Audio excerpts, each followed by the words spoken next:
So now we move into actually starting to talk about, what we really want to talk about in chemistry, which the idea of atoms and molecules.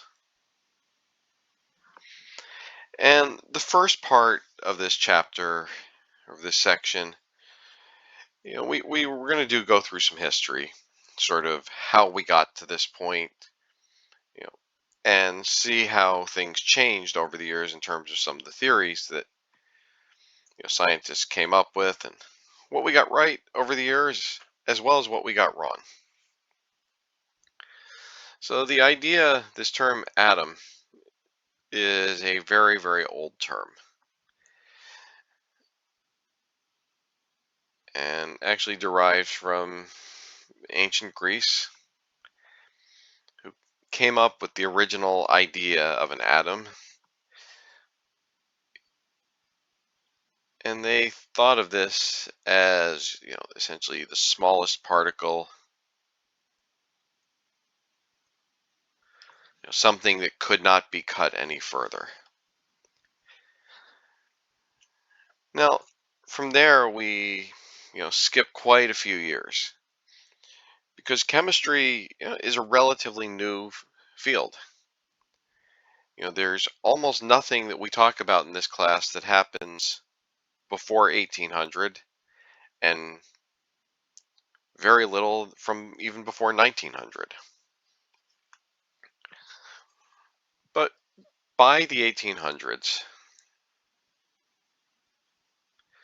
there were some additional ideas.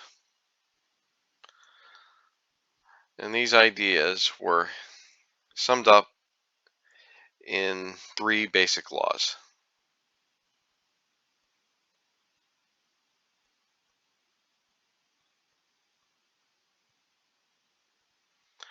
Law of mass conservation,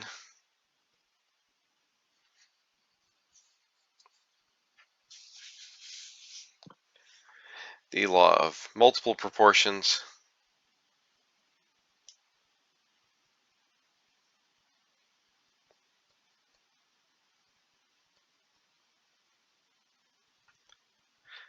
and the law of definite proportions.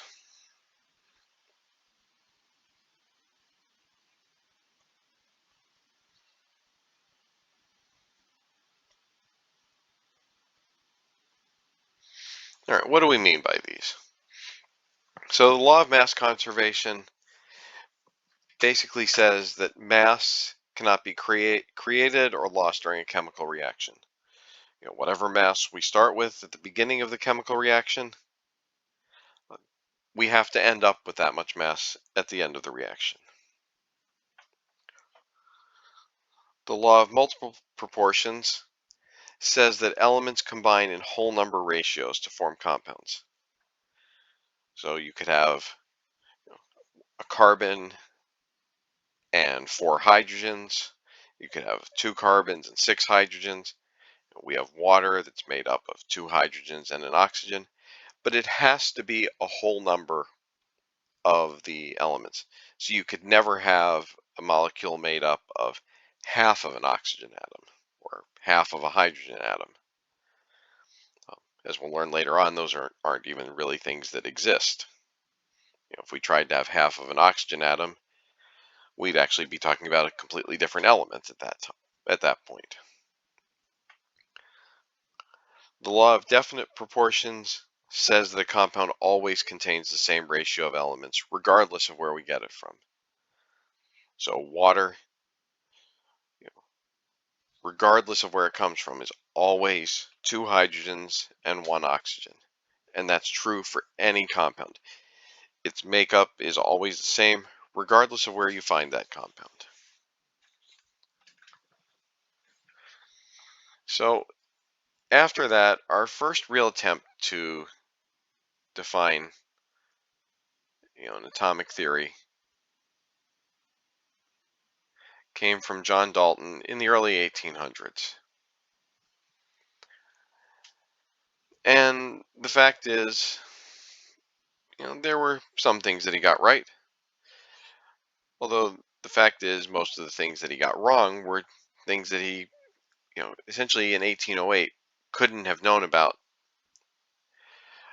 because of the state of knowledge at that time. But his atomic theory was basically made up of 5 basic principles. Well, first, matter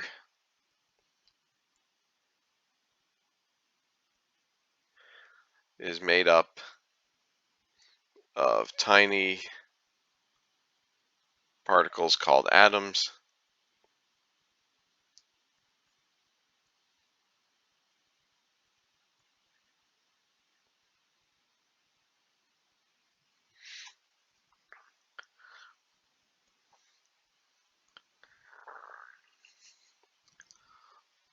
All atoms of an element are identical.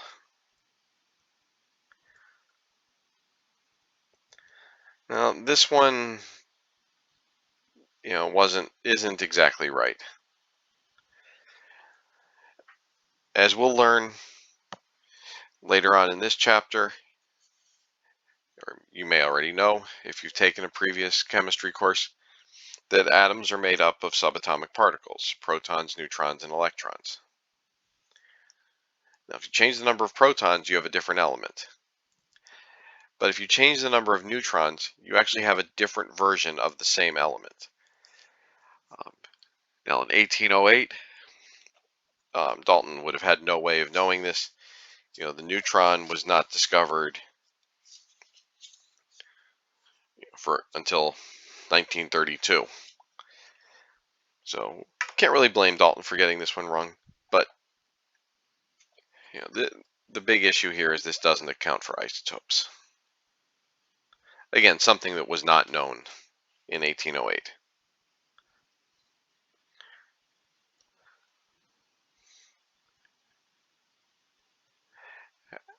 Atoms of different elements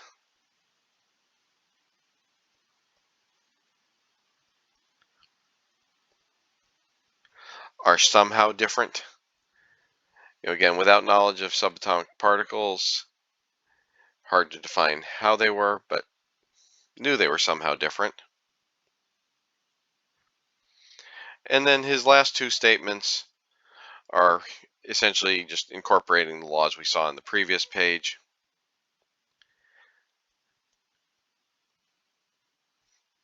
Atoms combine in whole number ratios.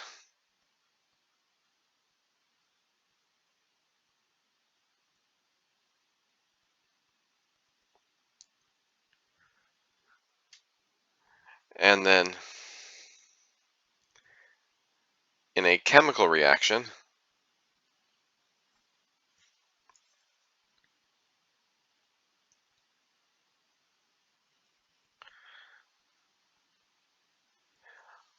atoms can be rearranged.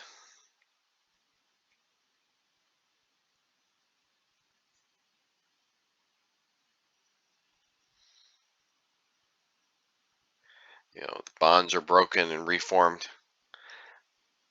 but they are not created, they're not destroyed, and they're not converted into other elements.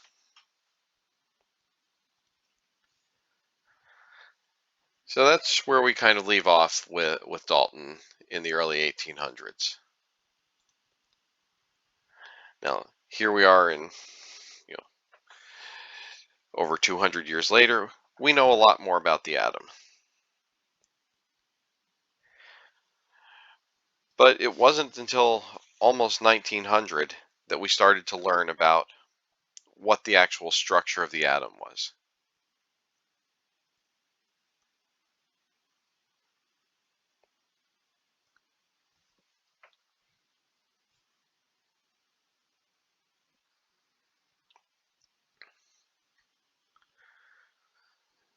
And so the first significant experiment was this experiment by J.J. Thomson.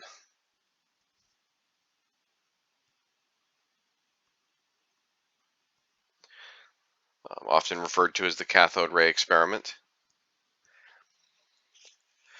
And, what you're not seeing up at the top of this diagram is basically a voltage supply. But the key pieces are, we have this positively charged plate and this negatively charged plate. And if you want to know where we are time-wise, we're, again, almost 1900 here, 1897 to be exact. And so what they saw as they sent this voltage through was that these metal plates deflected the beam. And that told them that whatever particle was responsible here was charged. In addition to that, regardless of what metal they used for this experiment, they saw the same results. And so that suggested that it was the same particle in each case. Finally, they were seeing that this particle was going toward the positive plate. And that told them that whatever this particle is, it had a negative charge. And so after further investigation, they described this as and called this an electron.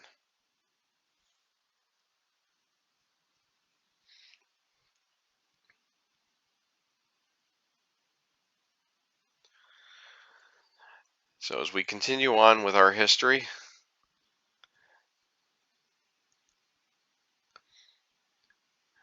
not too much later, Robert Millikan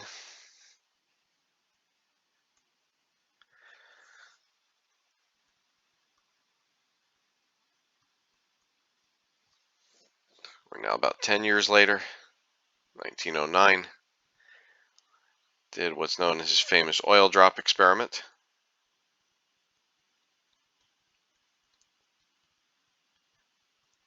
And this was done to further investigate the properties of electrons.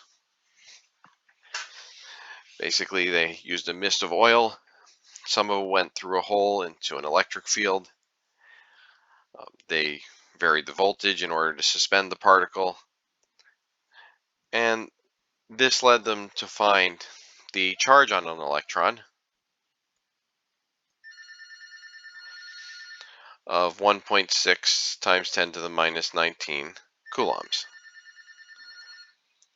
Now, it was already known from Thomson's work that the electron had a known charge to mass ratio, and so Millikan was able to use this result to then find that the mass of an electron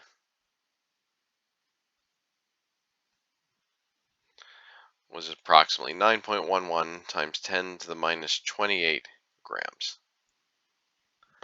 So a very, very, very tiny and very light particle.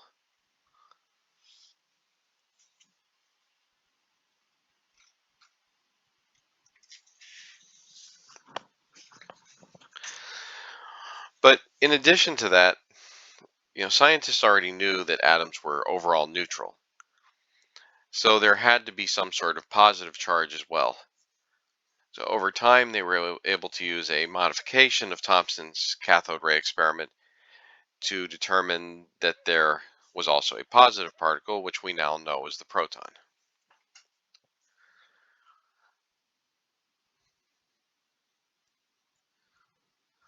So at this point, finally have some more information about what's in an atom.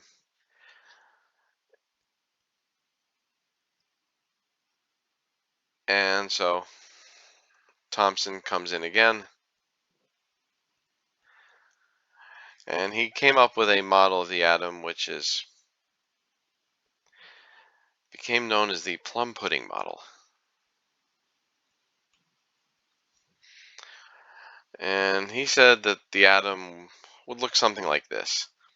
This is this giant cloud, spherical cloud of positive charge.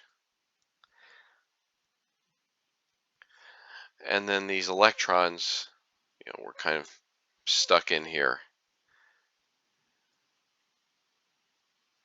These kind of point negative charges.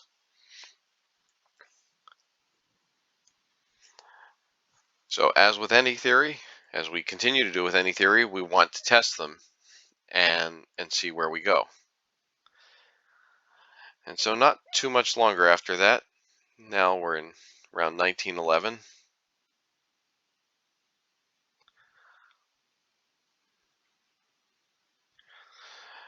Rutherford comes in. And, this is another sort of very famous experiment in the history of science known as the gold foil experiment. And basically, they took alpha particles and fired them at this piece of gold foil. And then, as you can see, there was a detector set up to see where these alpha particles went.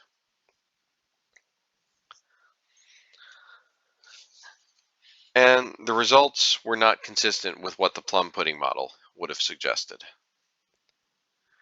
because they found a couple of things. They found, first of all, that most of the alpha particles just went right through the foil.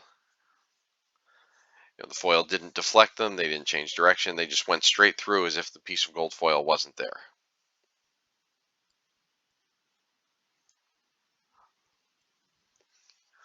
Um, in addition to that,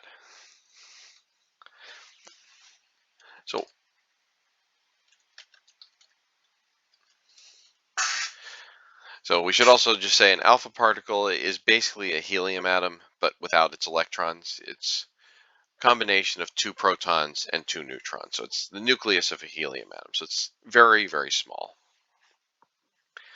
But it was able to just pass right through a piece of gold foil in most cases. So that led them to their first conclusion, that most of the mass of most of the volume of an atom is actually empty space. There's nothing there. Now they did see that some particles were deflected by small angles, and then every once in a while a particle would get deflected straight back. And so that suggested that 2 additional things. That most of the mass of the atom is concentrated in a very small space. And that's what we call our nucleus. And because they're deflected by the nucleus, it suggested that the nucleus is likely to be positively charged, because the alpha particles were positively charged, and so they would deflect other positively charged atoms.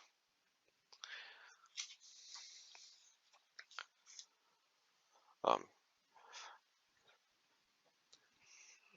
and finally, the fact that some did travel directly back suggested that the nucleus itself carries most of the mass of the atom itself.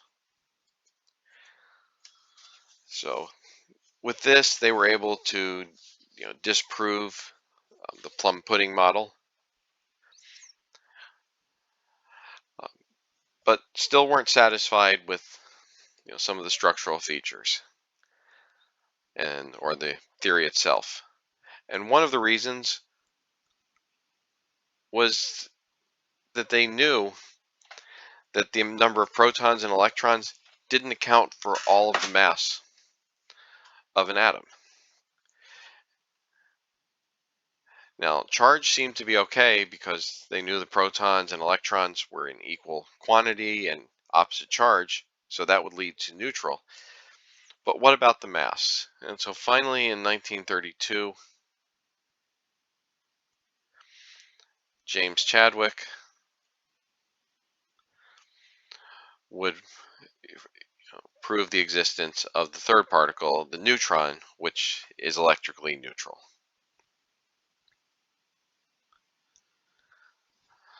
So they now knew there were 3 particles that made up an atom: proton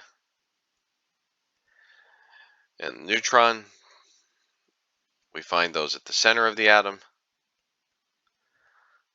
and the electron, which is external from the nucleus.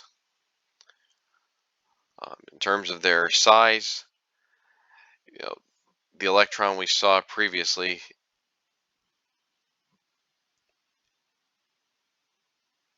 is much, much smaller by mass than either the proton or the neutron. And the protons and neutrons have similar, although not identical, but in a lot of cases we'll essentially treat them as equal.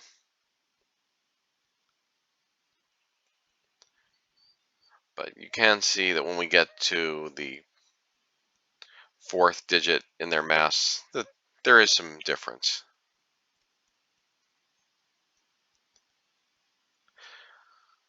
But seeing these masses also illustrates to us that the majority of the mass of an atom are the protons and neutrons.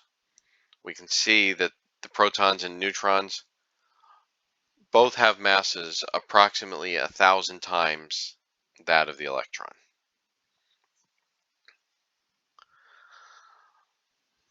The protons are a positively charged particle plus 1, the electrons are negative, and the neutron itself is neutral.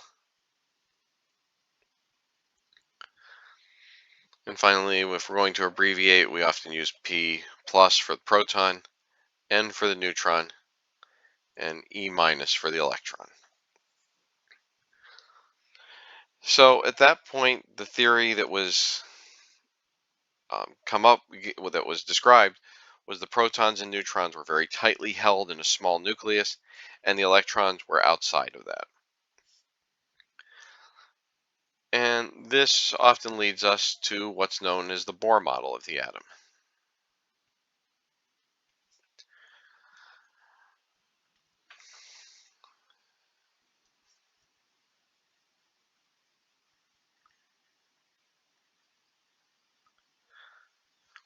So the Bohr model of the atom suggested that we have the protons and neutrons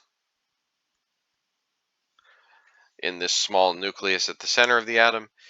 And then Bohr suggested that the electrons were in these orbits around the nucleus. So the nucleus is correct. We know that the protons and neutrons are clustered in this small nucleus at the center.